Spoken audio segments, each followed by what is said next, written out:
সকাল সকাল কাপড় ধুতে দিলে খুব তাড়াতাড়ি শুকিয়ে যায়। তাই চেষ্টা করি সকালে যতটা তাড়াতাড়ি কাপড়গুলো দিয়ে দেওয়ার। আর ওয়াশিং মেশিনে আমি চেষ্টা করি কাপড় একটু ঠান্ডা পানিতে ধুতে। খুব বেশি ময়লা না হলে আমি গরম পানিতে কাপড় ধুই না। দুপুরে আজ রান্না করব লাক্ষা মাছ দিয়ে ধুন্দুল। তাই আমি প্রথমে তেলের মধ্যে সামান্য পেঁয়াজ কুচি ভেজে নিব, তারপরে রসুন বাটা, জিরা বাটা, আর এই যে আমার সেই মরিচ বাটাটা যেটা আমি বিভিন্ন কাজে ইউজ করি, রান্না বান্না থেকে শুরু করে, দিয়ে ভালো মতো ভেজে সামান্য লবণ আর হলুদ দিয়ে কষিয়ে নিব। এই যে আমার হেল্পিং হ্যান্ড আন্টি সব তরকারি কেটে দিয়ে গেছে, মাছটাও ভেজে দিয়ে গিয়েছে।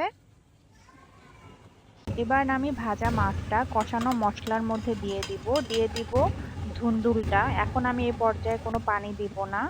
অন্য চুলায় আমি বসাবো পাঁচমিশালি একটা সবজি, মাছের মশলার মতোই কিন্তু মাছের মাথা দিয়ে। আমার ছোটবেলায় কিন্তু আমি একদমই সবজি খেতাম না। যখন আমার টিনেজ হলো তখন আমি পেপার পড়ে পড়ে দেখতাম যে সবজি খেলে স্কিনটা খুব ভালো হয়। তখন থেকে আমার সবজি খাওয়া শুরু। কাপড়টা ধোয়া হয়ে গিয়েছে। এখন সবগুলা কাপড় আমি নামিয়ে রোদে দিয়ে দিব।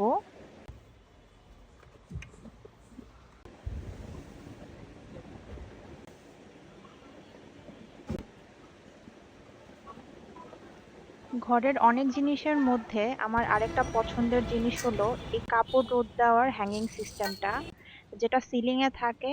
আজ প্রায় 4-5 বছর হলো আমি এটা বানিয়ে নিয়েছি একটা পেজ থেকে।